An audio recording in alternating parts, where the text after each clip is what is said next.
So hi guys, so welcome to our channel Florence Mechanical Learning. So ఈ వీడియోలో అయితే మనం diploma in mechanical engineering third సెమిస్టర్లో మనకున్న థర్మల్ ఇంజనీరింగ్ చాప్టర్లో మనం ఈరోజు డిస్కస్ చేయబోయే టాపిక్ వచ్చేసి ఫ్లో వర్క్ అన్నమాట. ఫ్లో వర్క్ గురించి మనం ఈరోజు వీడియోలో అయితే డిస్కస్ చేద్దాం అనమాట. ఫ్లో వర్క్ అంటే ఏంటి అంటే ఫ్లో జరుగుతూ ఉన్నప్పుడు అంటే ఇప్పుడు సమ్ ఫ్లూయిడ్ ఏదైనా ఉందనుకోండి. ఇక్కడ ఒక హారిజాంటల్ పైప్ అనేది కన్సిడర్ చేద్దాము. ఈ హారిజాంటల్ పైప్ లో మనకి ఫ్లూయిడ్ అనేది ఫ్లో అవ్వదు. అంటే ఇన్ కేస్ ఇట్లాగా స్లాంట్ గా ఉందనుకోండి, ఇట్లా స్లాంట్ గా ఉన్నప్పుడు ఫ్లూయిడ్ మూవ్ అవుతుంది. అదే ఇలా వర్టికల్ గా ఉన్నప్పుడు మనకి ఫ్లూయిడ్ అనేది మూవ్ అవుతుంది. కానీ ఇట్లా హారిజాంటల్ గా ఉన్నప్పుడు మనకి ఫ్లూయిడ్ లో ఏ మూమెంట్ అనేది ఉండదు. అది ఇన్ కేస్ ఆయిల్ అవ్వనివ్వండి, వాటర్ అవ్వనివ్వండి, దేంట్లో మనకి నో ఫ్లో అన్నమాట. దేంట్లో కూడా మనకి ఫ్లో అనేది ఉండదు. కానీ ఇప్పుడు మనం ఏం చేస్తాము, కానీ మనకి ఆయిల్ ఇండస్ట్రీస్ ఉంటాయి. మనకి అండర్ గ్రౌండ్ లో ఆయిల్ పైప్ లైన్స్ ఉంటాయి. ఆ ఆయిల్ పైప్ లైన్స్ లో మనకి ఏం చేస్తారు, ఇట్లా హారిజాంటల్ పైప్ లైన్స్ ఉంటాయి. బట్ వాళ్ళు ఏం చేస్తారు అంటే ఈ పైప్ లైన్ కి మనకి ఏం చేస్తారు అంటే ఇలాగా ఒక పంప్ అనేది ఫిక్స్ చేస్తారు. ఇట్లాగా ఒక పంప్ అనేది ఫిక్స్ చేస్తారు. పంప్ అనేది ఫిక్స్ చేసినప్పుడు ఏం జరుగుతుంది, ఇట్లాగా ఫ్లో అవుతూ వచ్చి అంటే మనకి ఇక్కడ పంప్ తిరుగుతూ ఉన్నప్పుడు ఫ్లూయిడ్ అనేది మనకి పైప్ నుంచి వెళ్తూ ఉంటది అనమాట. అంటే మూమెంట్ అనేది జరుగుతూ ఉంటుంది. దీన్ని మనం ఫ్లో వర్క్ అంటాం అనమాట. The work done in moving the fluid in to or out of the system. అంటే ఈ పైప్ లైన్ అనేది ఒక సిస్టమ్ అయినప్పుడు ఈ పంప్ నుంచి ఫ్లూయిడ్ అనేది లోపలికి వెళ్తుంది. లేదా పంప్ నుంచి మనం ఫ్లూయిడ్ అనేది బయటికి తీసుకొచ్చామనుకోండి, అది వర్క్ డన్. అంటే ఈ ఫ్లూయిడ్ అనేది బయటికి వెళ్తే అంటే లోపలికి వెళ్ళిందంటే అప్పుడు కూడా వర్క్ అనేది జరిగినట్టే. అదే బయటికి లాగినప్పుడు కూడా వర్క్ అనేది జరిగినట్టే. దాన్ని మనం ఫ్లో వర్క్ అంటాం అనమాట. ఫ్లో వర్క్ అంటే the work done.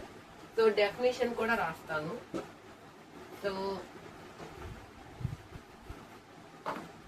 The work done in moving the fluid, the work done in moving the fluid into or out of the system is called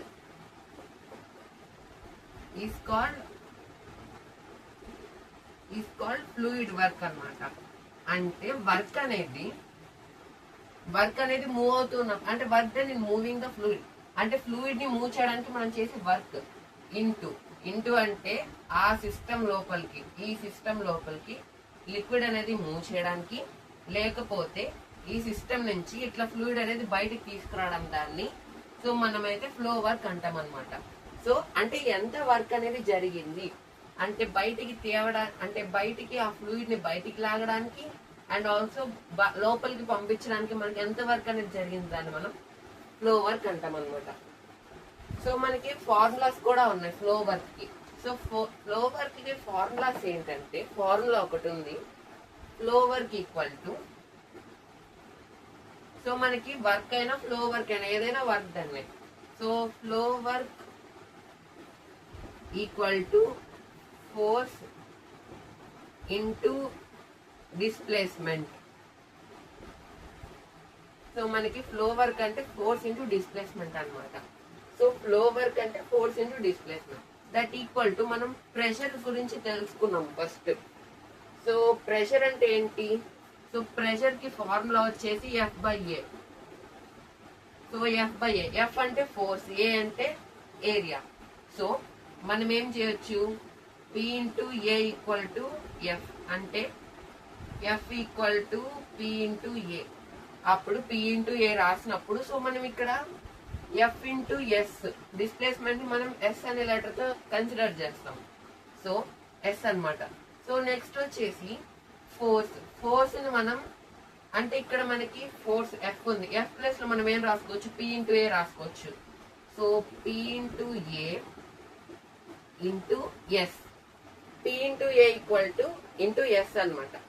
so yes ని మనం dx అని ఎందుకు, X ని మనం so P into A into so P into A into dx అని ఎందుకు రాస్తున్నాం అంటే డిఎక్స్ అంటే so change in displacement. So change in displacement ఎందుకు జరిగింది, సో మనకి ఇక్కడ వర్క్ అనేది అంటే ఫ్లూయిడ్ అనేది మూవ్ అయింది, అంటే ఉన్న పొజిషన్ నుంచి ఇంకొక పొజిషన్ కి మారింది, అంటే కొంచెం డిస్ప్లేస్మెంట్ అనేది జరిగింది అక్కడ. సో అందుకని change in displacement. So P into A into dx, so change in displacement అనమాట. సో నెక్స్ట్ వచ్చేసి V ఈక్వల్ టు అంటే మనకి వాల్యూమ్ కూడా తెలుసు. అంటే వాల్యూమ్ అంటే సో ఇక్కడ మనకి రెండు ఉన్నాయి అంటే ఏంటి, సో దీని ఇట్లా కూడా రాయొచ్చు ఒక్క నిమిషం. So P into A into S రాసాం. ప్రెషర్ ఏరియా డిస్ప్లేస్మెంట్ అన్నప్పుడు సో మనకి ప్రెషర్ ఏ ఇంటూ ఎస్ అనుకోండి. మనకి ఏ ఇంటూ ఎస్ అంటే వాల్యూమ్ ఫార్ములా వచ్చేసి ఏ ఇంటూ ఎస్ అంటే area into displacement, V equal to A into S. So మనం A into S plus లో సో మనం ఏం రాయొచ్చు, V రాయొచ్చు. V కూడా రాసుకోవచ్చు అనమాట. అంటే ఏ ఇంటూ ఎస్, సో దాన్ని మనం సో ఏ ఇంటూ ఎస్ రాసాం కదా, సో ఇక్కడ రాస్తున్నాను. So A into yes P into A into dx ఎందుకు, డిస్ప్లేస్మెంట్ అనేది చేంజ్ అయింది. సో చేంజ్ ఇన్ డిస్ప్లేస్మెంట్ అంటే ఫ్లూయిడ్ అనేది ఈ పొజిషన్ నుంచి ఈ పొజిషన్ కి మూవ్ అయింది, సో అక్కడ డిస్ప్లేస్మెంట్ జరిగింది అందుకు. సో అంటే డిఎక్స్ అంటే కూడా డిస్ప్లేస్మెంట్. సో డిఎక్స్ అంటే కూడా డిస్ప్లేస్మెంట్ కానీ సో చేంజ్ ఇన్ డిస్ప్లేస్మెంట్ అనమాట. డిఎక్స్ అంటే change in displacement. So P into change in displacement అంటే దీన్ని మనం ఏం రాసుకోవచ్చు, వాల్యూమ్ అంటే A into S, area into displacement. So A into S అంటే ఏ ఇంటూ డిఎక్స్ అనుకోండి. సో మనం దీని ప్లేస్ లో ఇది కూడా రాసుకోవచ్చు, అంటే వాల్యూమ్ రాయొచ్చు. సో మనకి టోటల్ గా మనకి ఫ్లో వర్క్ ఫార్ములా ఏంటంటే flow work equal to P into V, pressure into volume. So మనకి ప్రెషర్ ఇంటూ వాల్యూమ్ అనమాట. సో ఫార్ములా వచ్చేసి నెక్స్ట్ వచ్చేసి మనకి SI యూనిట్స్ వచ్చేసి జౌల్స్ అనమాట. సో SI యూనిట్స్ వచ్చేసి జౌల్స్ మనకి. సో మనకి SI యూనిట్స్ వచ్చేసి జౌల్స్ అనమాట.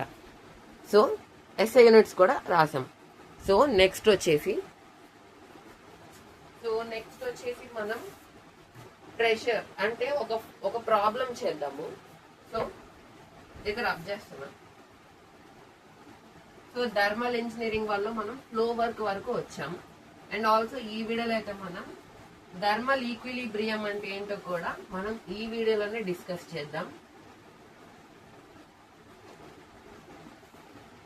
సో ఇప్పుడు నెక్స్ట్ వచ్చేసి ఒక ప్రాబ్లం చేద్దాం.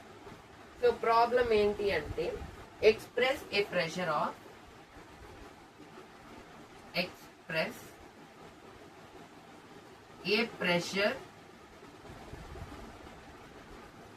pressure of 15 kilonewtons 15 bar in kilonewtons per meter square. అంటే 15 బార్ అనేది ఒక ప్రెషర్. దాన్ని మనం దేంట్లో ఎక్స్ప్రెస్ చేయాలి, so in kilo newtons per metre square. అంటే kilo newtons per metre square లో మనం ఈ 15 బార్ అనేది అంటే ఎక్స్ప్రెస్ చేయాలన్నమాట, కన్వర్ట్ చేయాలి. సో మనకి గివెన్ డేటా ఏమి ఇచ్చారు, సో మనకి ఫస్ట్ వచ్చేసి గివెన్ డేటా రాసుకోవాలి ఎప్పుడు కూడా. సో గివెన్ డేటా వచ్చేసి ప్రెషర్. సో మనకి ప్రెషర్ ఒక్కటే ఇచ్చారు, pressure P = 15 bar. So 15 bar మనకి ప్రెషర్ అనేది ఇచ్చారనమాట. సో ప్రెషర్ అనేది 15 బార్ ఇచ్చినప్పుడు సో మనం దాన్ని ఏం చేయాలి, kilo newtons per metre square లో మనం దాన్ని కన్వర్ట్ చేయాలి అంటే ఒక బార్ అంటే ఎంత అంటే 1 బార్. 15 బార్ అని ఇక్కడ ఇచ్చారు. అప్పుడు ఏం జరుగుతుంది, 1 బార్ అంటే మనకి 15 బార్ చేయాలంటే ఒక 1 బార్ అంటే 1 బార్ ఎంతో తెలుసుకోవాలి. 1 బార్ అంటే ఎంత, సో మనకి 1000. So 1 lakh newton per metre square. So మనకి 1 lakh newtons per metre square అనమాట. సో మనకి 1 lakh newtons per metre square. So మాకు 1 బార్ అంటే, సో 1 బార్ అనేది 1 lakh newtons per metre square అయినప్పుడు లేదా మనం దీన్ని ఏ విధంగా రాసుకోవచ్చు. సో 1 బార్ అంటే 10⁵ పాస్కల్స్. సో 10⁵ పాస్కల్స్ అని కూడా రాసుకోవచ్చు. సో 1 మీటర్ అంటే newtons per metre square into kilometres per metre square అనుకోండి. అంటే కిలో అంటే ఎంత, 1000. సో కిలో అంటే ఎంత, 1000. మనకి ఏమి ఇచ్చారు అంటే kilo 1000 newtons per metre square కనుక్కోవాలి. అంటే మనం ఏం చేయాలి అంటే ఈ న్యూటన్స్ పర్ మీటర్ స్క్వేర్ ని kilo newtons per metre square లోకి మార్చాలి. అంటే newtons per metre square to kilo newtons per metre square. So మనకి kilo newtons per metre square లోకి ఇప్పుడు మనం దాన్ని కన్వర్ట్ చేయాలి. సో కన్వర్ట్ చేయాలి అంటే ఈ కిలో న్యూటన్స్ అంటే 1000 తో మనం దీన్ని డివైడ్ చేయాలి. సో మనం 1000 తో దీన్ని డివైడ్ చేయాలన్నమాట. అప్పుడు 1 bar equal to so 1 lakh by 1000. అంటే మనం న్యూటన్స్ పర్ మీటర్ స్క్వేర్ ని kilo newtons per metre square లో కన్వర్ట్ చేయాలి అంటే బై 1000 తో దాన్ని డివైడ్ చేయాలి. అంటే ఈ జీరోస్ ఈ త్రీ జీరోస్ క్యాన్సిల్. సో అప్పుడు మనకి ఏం జరుగుతుంది, 1 bar equal to 100 kilo newtons per metre square. So మనకి 1 బార్ అంటే ఎంతో వచ్చేసింది. సో ఇంకా మనకి చాలా సింపుల్. 1 బార్ వచ్చినప్పుడు మనకి ఆటోమేటిక్ గా so 15 bar. So 15 bar equal to so 15 into 100 అంతే కదా. ఒక బార్ ఎంతో తెలుసు మనకి. మరి 15 బార్స్ ఎంత అంటే ఏంటి, ఒక బనానా 10 రూపీస్ అయితే 10 బనానాస్ ఎంత, 100 రూపీస్. సో ఒక బనానా 10 రూపీస్ అయితే 10 బనానాస్ 100. అట్లానే ఒక బార్ వచ్చేసి 100 అయినప్పుడు 15 బార్ ఎంత అవుతుంది, 15 into 100. So 1500 kilo newtons per metre square. So మనకి ఫైనల్ ఆన్సర్ అయితే వచ్చేసింది అనమాట. సో ఇది వచ్చేసి మనకి ప్రాబ్లం. సో మనం కన్వర్షన్ అనమాట, ప్రెషర్ ని kilo newtons per metre square లోకి సో మనం ఈ ప్రాబ్లం అయితే కన్వర్ట్ చేసాం. సో నెక్స్ట్ వచ్చేసి ఎక్స్ప్రెస్ 100 సో కాదు. సో నెక్స్ట్ వచ్చేసి a fluid in a cylinder is at a pressure of 700 kilo newtons per meter square. It is expanded in the cylinder from a volume of 0.28 meter cube to a volume of 1.68 meter cube. Determine the work done. So ఇంకొక problem అనేది రాద్దాం. So rub చేస్తున్నాను. So next problem వచ్చేసి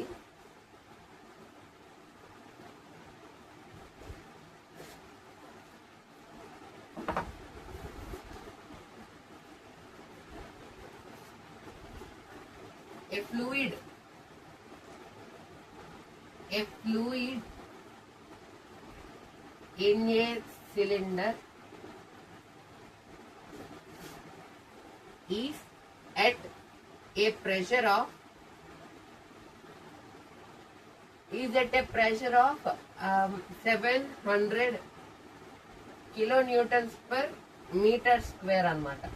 so pressure ఎంత ఉంది అంటే 700 kilo newtons per metre square మనకి pressure అనేది ఉందన్నమాట. It is expanded in a cylinder of, so from volume of 0.8 అంటే it is expanded. So expanded in the cylinder from volume of, so 0.28 meter cube to a volume of 1.68 meter cube. Determine the work done. So determine the work done అనమాట. So మనకి ఏమి ఇచ్చారు అంటే, so మనకి first వచ్చేసి మనం given data రాయాలన్నమాట. So given data ఏమి ఇచ్చారు అంటే, సో మనకి ప్రెషర్ ఇచ్చారు. సో ప్రెషర్ ఎంత? 700 kilo newtons per metre square. So 700 kilo newtons per metre square అనేది మనకి ప్రెషర్ అనేది ఇచ్చారు. సో ఫస్ట్ వచ్చేసి వాల్యూమ్ వచ్చేసి 0.28 ఉందంట.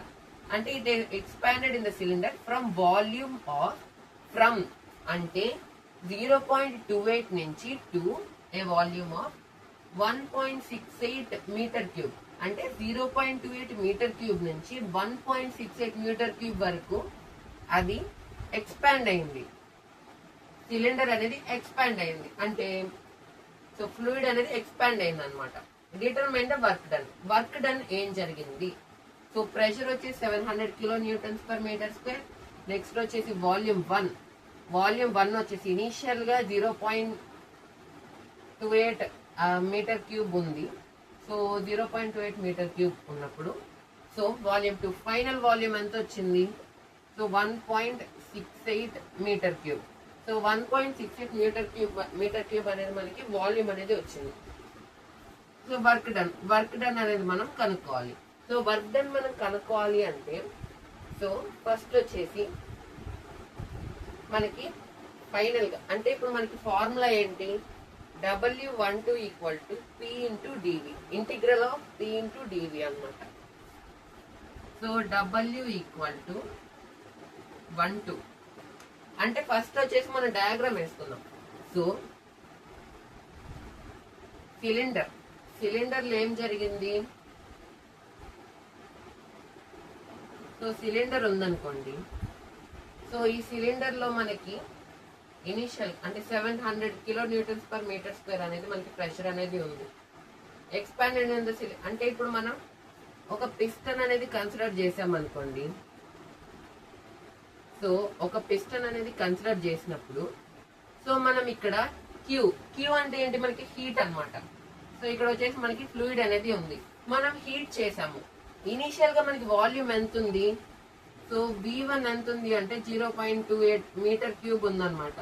సో మనకి వాల్యూమ్ వచ్చేసి హీట్ చేసే ముందు అంటే 0.28 ఉంది. మనం హీట్ చేసిన తర్వాత ఏమైంది అంటే, సో ఈ హీట్ చేసిన తర్వాత ఏమైంది అంటే ఫ్లూయిడ్ అనేది ఎక్స్పాండ్ అయింది. సో ఇక్కడ వరకు అంటే ఈ ప్రెషర్ ఏం చేస్తుంది? సో ఈ పిస్టన్ ని మనకి పైకి అనేది పుష్ చేస్తుంది, అంటే ఫోర్స్ అప్లై చేసి ప్రెషర్ ని, సో మనం అంటే ఈ పిస్టన్ ని మనకి పైకి నెడుతూ ఉంటుంది అనమాట. అంటే ఫ్రీలీ మూవబుల్ పిస్టన్ అయితే ఇది. సో ఫ్రీలీ మూవబుల్ పిస్టన్ కాబట్టి మనకి ఎక్స్పాండ్ అవ్వగలిగింది. లేకపోతే ప్రెషర్ లో ఎటువంటి చేంజ్ అనేది ఉండదు, అంటే రిమైన్ సేమ్ గా ఉంటుంది. కాబట్టి ఓన్లీ మనకు ఆ హీట్ ఎనర్జీ ఏదైతే ఉందో, మనం హీట్ సప్లై చేసే ఎనర్జీ ఏదైతే ఉందో, ఓన్లీ మనకి ఎనర్జీని అంటే హీట్ ని టెంపరేచర్ ని పెంచుకోవడానికి మాత్రమే యూజ్ చేసుకుంటుంది. కానీ సో ప్రెషర్ పెరిగి అంటే వాల్యూమ్ పెంచుకునే దానికి యూజ్ చేయదు. అంటే సపోజ్ మనం ఇక్కడ స్టాపర్లు పెట్టామంటే ఎక్స్పాండ్ అయ్యింది అంటే ఇది ఫ్రీలీ మూవబుల్ పిస్టన్ అనమాట. So freely movable piston. So ఇక్కడ మనం హీట్ చేసిన తర్వాత ఏం జరిగింది?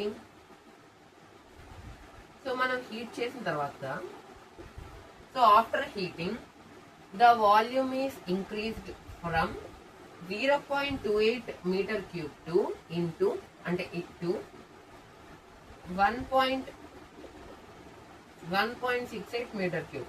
1.68 మీటర్ క్యూబ్ కి మనకి వాల్యూమ్ అనేది ఇంక్రీజ్ అయింది. ఇనిషియల్ గా ఎంత ఉంది, ఫైనల్ గా ఎంత వచ్చింది. సో అది మనం ఎంత వర్క్ డన్ అంత వర్క్ డన్ వచ్చేసి మనం కనుక్కోవాలి. సో వర్క్ డన్ కనుక్కోవాలి అంటే సో మనకున్న ఫార్ములా ఏంటి? W ఈక్వల్ టు W12 అంటే ఇది పిస్టన్ 1, ఇది పిస్టన్ 2 అంటే W12 equal to so W12 equal to integral of 1 to అంటే 1 నుంచి 2 వరకు మనకి ఎంత వరకు జరిగింది అని అర్థం. So integral of 1 to into P into dV అంటే చేంజ్ ఇన్ వాల్యూమ్. వాల్యూమ్ అనేది చేంజ్ అయింది, వాల్యూమ్ అనేది మనకి చేంజ్ అయింది అనమాట. సో P ఇంటూ dV అనమాట. సో వాల్యూమ్ అనేది మనకి చేంజ్ అయింది. సో మనం change in volume W122 equal to so P అనేది మనకి కాన్స్టెంట్ అంటే D కి డెరివేటివ్ ఉంది మనకి. సో P అనేది కాన్స్టెంట్ అయినప్పుడు మనకి ఏం జరుగుతుంది? P అనేది బయటకు వస్తుంది ఇంటిగ్రల్ చేస్తాం. So integral 1 to dV. Integral D of X అంటే ఇప్పుడు మనకి suppose integral D of X అంటే X కదా, మరి అప్పుడు ఇంటిగ్రల్ dV కూడా అంటే X ప్లస్ లో B రాసుకున్నాం అనుకోండి, ఇంటిగ్రల్ dV కూడా B నే కదా. So integral dV W12 equal to so pressure P into integral of dV అంటే V, P ఇంటూ V అనమాట. సో P ఇంటూ V అయినప్పుడు సో మనకి చేంజ్ ఇన్ వాల్యూమ్ అంటే మనకి 2 వాల్యూమ్స్ ఇచ్చారు. సో వాల్యూమ్ ఎంత చేంజ్ అయింది, వాటి మధ్య డిఫరెన్స్ ఏంటి అన్నప్పుడు ఏం చేయాలి? సో V2 మైనస్ V1 చేస్తే మనకి ఎంత వాల్యూమ్ చేంజ్ అయింది అనేది వస్తుంది అనమాట. సో మనకి V అనేది ఉంది. సో V అనేది ఉన్నప్పుడు ఏం చేయాలి? So W12 equal to P into so P into V2 minus V1 అంటే ఫైనల్ గా V అనే ఉంటది కానీ V2 మైనస్ V1 అంటే మనకి V తెలియాలి అంటే మనకి V2 మైనస్ V1 అంటే ఎంత వాల్యూమ్ చేంజ్ అయింది అనేది మనకి తెలియాలి. So W12 equal to so P into pressure ఎంత 700 kilonewtons per metre square. Next వచ్చేసి V2 ఎంత 1.68 మైనస్ 0.28 అనమాట. సో మనకి 700 ఇంటూ 1.68 మైనస్ 0.28 మీటర్ క్యూబ్ అన్నప్పుడు సో మనకి ఫైనల్ గా వచ్చే ఆన్సర్ ఏంటంటే సో ఫస్ట్ వచ్చేసి మనం 0.68 ని సో మనం 0.28 తో మనమైతే సబ్ట్రాక్షన్ అయితే చేయాలన్నమాట. సో 1.68 సో మైనస్ 0.28 వేసినప్పుడు సో మనకి ఏం జరుగుతుంది? సో 1.68 0.28 ఈక్వల్ టు సో మనకి 1.4. సో 1.4 అనేది మనకి సో ఆన్సర్ అనేది వస్తుంది అనమాట. అంటే 1.40 ఆ 0 వేయకపోయినా పర్వాలేదు 1.4. So W12 equal to so మనకి చేంజ్ ఇన్ వాల్యూమ్ ఎంత వచ్చింది? 1.4 metre cube. So 1.4. So next వచ్చేసి ఏంటి? 700 ఇంటూ 1.4 అనమాట. సో 700 ఇంటూ 1.4 అంటే సో మనకి క్యాలిక్యులేట్ చేసినప్పుడు 980 జౌల్స్. సో మనకి వర్క్ డన్ ఎంత? సో మనకి 980 జౌల్స్ అనమాట. సో వర్క్ అన్నా కానీ ఎనర్జీ అన్నా కానీ మనకి SI యూనిట్స్ ఏంటంటే జౌల్స్. సో మనకి ఇది వచ్చేసి final answer of this problem అనమాట. సో మనం ఆన్సర్ అనేది వచ్చేసింది. సో నెక్స్ట్ వచ్చేసి సో మనం దీనికి ఆన్సర్ కనుక్కున్నాం కదా. సో నెక్స్ట్ వచ్చేసి మనకి thermal equilibrium. So what is thermal equilibrium అంటే సో దాని గురించి మనం ఇప్పుడైతే డిస్కస్ చేద్దాం. So so what is thermal equilibrium?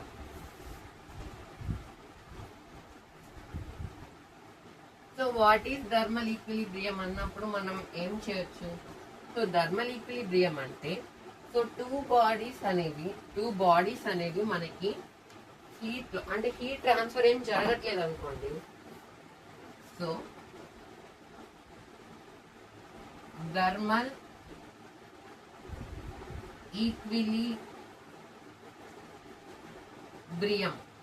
Equilibrium అంటే సో కన్సిడర్ చేద్దాం. ఇది వచ్చేసి బాడీ ఏ, ఇది వచ్చేసి బాడీ బి. ఈ రెండు బాడీస్ ని మనం ఒక థర్మల్ కండక్టర్ తో కనెక్ట్ చేసాం. థర్మల్ కండక్టర్ అంటే హీట్ ని అలౌ చేసేవి. So allows heat. వాటి గుండా అంటే వాటి నుంచి ఇంకొక బాడీకి మనకి హీట్ అనేది ట్రాన్స్ఫర్ అవడానికి అలౌ చేసేది మనకి so thermal conductor. So thermal conductor తో మనం కనెక్ట్ చేసాం అనుకోండి. సపోజ్ ఈ బాడీ సో 10 degrees ఉందనుకోండి. సో ఓకే 10 degrees ఉందనుకోండి. సో ఈ 10 degrees వచ్చేసి దీనికి, సో ఇది వచ్చేసి 2 degrees ఉందనుకోండి. సో 2 degrees ఉన్నప్పుడు సో మనకి 2 degrees Celsius ఉందనుకోండి.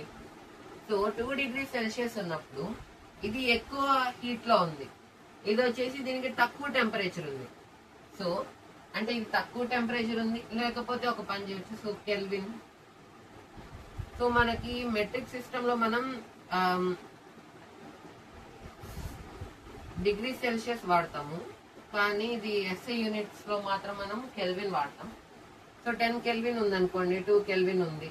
సో ఇది ఎక్కువ టెంపరేచర్ తో ఉంది, ఇది తక్కువ టెంపరేచర్ తో ఉంది. సో మనం ఇట్లా కనెక్ట్ చేసినప్పుడు ఏంటంటే హీట్ ట్రాన్స్ఫర్ అనేది జరుగుతుంది. సో హీట్ ట్రాన్స్ఫర్ జరిగినప్పుడు ఏం జరుగుతుంది? సో ఇది కూడా 10 కెల్విన్ అవుతుంది. అంటే రెండు సేమ్ అవ్వాలన్నమాట. అంటే సపోజ్ ఇది 2 ఉందని, సరే ఓకే, అంటే సేమ్ అవ్వాలి. అంటే రెండు టెంపరేచర్స్ అనేవి సేమ్ గా ఉండాలన్నమాట. అంటే ఇది 20 కెల్విన్ ఉంది, ఇది కూడా ఇది 10 కెల్విన్ ఉంది. సో 10 కెల్విన్ 20 కెల్విన్ ఉన్నప్పుడు సో దీని నుంచి ఒక 5 కెల్విన్ అటు వెళ్ళింది. అప్పుడు ఇక్కడ ఎంత ఉంటుంది? 15 కెల్విన్ ఉంటుంది, ఇక్కడ కూడా 15 కెల్విన్ ఉంటుంది. ఓకేనా? సో అప్పుడు హీట్ ట్రాన్స్ఫర్ అనేది సో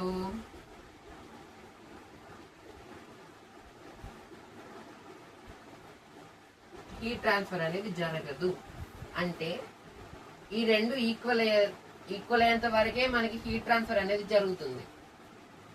అంటే ఇక్కడ 20 కెల్విన్ ఉంది, ఇక్కడ 10 కెల్విన్ ఉంది. ఇక్కడ నుంచి అంటే సేమ్ అవ్వాలనుకోండి, అప్పుడే హీట్ ట్రాన్స్ఫర్ జరిగిన తర్వాత ఇక్కడ 15 వచ్చింది, ఇక్కడ ఎంత ఉంటుంది? హీట్ 15 ఉంటుంది. హీట్ ట్రాన్స్ఫర్ అనేది అంటే ఈక్వల్ అవుతుంది అనమాట. So equal to 15 equal to 15 kelvin. అంటే అప్పుడు మనకి హీట్ ట్రాన్స్ఫర్ అనేది జరగదు. అంటే మనకి హీట్ ట్రాన్స్ఫర్ అనేది ఎలా జరుగుతుంది అంటే సో మనం ఇక్కడ ఒక బాయిలర్ లో మనం వాటర్ ని సో హీట్ చేస్తూ ఉన్నాం అనుకోండి. సో ఇక్కడ ఒక స్పూన్ పెట్టాము. సో దానికి హీట్ అనేది ప్రొడ్యూస్ చేస్తూ ఉన్నాము. సో హీట్ అనేది ప్రొడ్యూస్ చేస్తూ ఉన్నాము. ఏంది ఇక్కడ? ఇది ఆనుకొని ఉందన్నమాట ఈ వెజల్ కి, బాయిలర్ కి ఆనుకొని. సో మనకి కొంతసేపు అంటే ఫస్ట్ కూల్ గానే ఉంటది ఈ స్పూన్. కొంతసేపటి తర్వాత పట్టుకున్నాం అనుకోండి, హాట్ గా కాలుతుంది. ఎందుకు? హీట్ ట్రాన్స్ఫర్ అనేది జరిగింది, దాన్ని హీట్ ట్రాన్స్ఫర్ అంటాం అనమాట. సో హీట్ ట్రాన్స్ఫర్ ఎప్పుడైతే మనకి హీట్ ట్రాన్స్ఫర్ అనేది టూ బాడీస్ మనకి సో థర్మల్ కండక్టర్ తో మనకి కనెక్ట్ చేసినప్పుడు సో టెంపరేచర్ అనేది వాటికి సేమ్ గా అయిన తర్వాత, అంటే two bodies are are said to be in thermal equilibrium if no heat transfer takes place between them even though they are connected by a thermal conductor. ఓకేనా? So ఈ రెండిటి మధ్య ఒక thermal conductor, so TC, so thermal కండక్టర్తో మనం connect చేసినప్పుడు heat transfer అనేది జరగలేదు అంటే ఆ రెండిటికి మనకి ఈక్వల్గా హీట్ ఉంది. సో హీట్ ట్రాన్స్ఫర్ అనేది అంటే టెంపరేచర్ అనేది ఈక్వల్గా ఉంది కాబట్టి మనకి హీట్ ట్రాన్స్ఫర్ అనేది జరగదు. సో దాన్ని మనం థర్మల్ ఈక్విలిబ్రియం అంటాం అనమాట. సో డెఫినేషన్ కూడా రాస్తాను. సో డెఫినేషన్ వచ్చేసి if two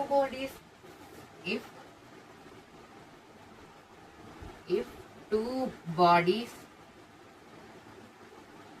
are said to be in thermal equilibrium, if two bodies are said to be in thermal equilibrium if no heat transfer takes place between them. Thermal equilibrium లో ఉన్నాయి అని మనం ఎప్పుడు చెప్పగలమంటే if thermal equilibrium లో ఉన్న మనం ఎప్పుడు చెప్పగలము అంటే if no heat transfer takes place. If no heat transfer takes place between them even though అంటే heat transfer even though they are connected by a thermal conductor. So even though they are connected by thermal conductor, అంటే if two bodies are said to be in thermal equilibrium ఎప్పుడు చెప్పగలం అంటే if no heat transfer takes place. Heat transfer అనేది takes place అంటే heat transfer అనేది జరగలేదు. Even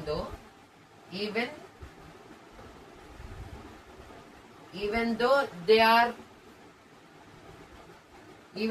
connected by thermal conductor. Thermal conductor తో మనకి కనెక్ట్ అయినా కానీ హీట్ ట్రాన్స్ఫర్ జరగలేదు అంటే అవి థర్మల్ ఈక్విలిబ్రియం లో ఉన్నవని అర్థం అన్నమాట. సో ఈ వీడియోలో అయితే మనం so thermal equilibrium and also అంటే ఫస్ట్ వచ్చేసి ఫ్లోవర్, దాని తర్వాత conversion of pressure into kilo newtons per metre square and also మనం థర్మల్ ఈక్విలిబ్రియం గురించి అయితే మనం ఈ వీడియోలో అయితే డిస్కస్ చేయడం జరిగింది. సో నెక్స్ట్ వీడియోలో మనం సో ఇంకా కొన్ని టాపిక్స్ జీరోత్ లా గురించి అయితే మనం నెక్స్ట్ వీడియోలో అయితే డిస్కస్ చేద్దాం అనమాట. సో ఈ వీడియో అయితే మీకు నచ్చిందని అనుకుంటున్నాను. సో మన ఛానల్ అయితే diploma in mechanical engineering third semester. So మనకి ఉన్న సబ్జెక్ట్స్ అన్నిటి గురించి సో మన ఛానల్ అయితే డిస్కస్ చేయడం జరుగుతుంది. సో మన ఛానల్ అయితే రెగ్యులర్గా ఫాలో అవుతుండండి. అండ్ ఆల్సో మీకు కానీ మన ఛానల్ అయితే రెగ్యులర్గా ఫాలో అవుతుండండి. And also please like, share and subscribe and also subscribe to stay connected. Thank you.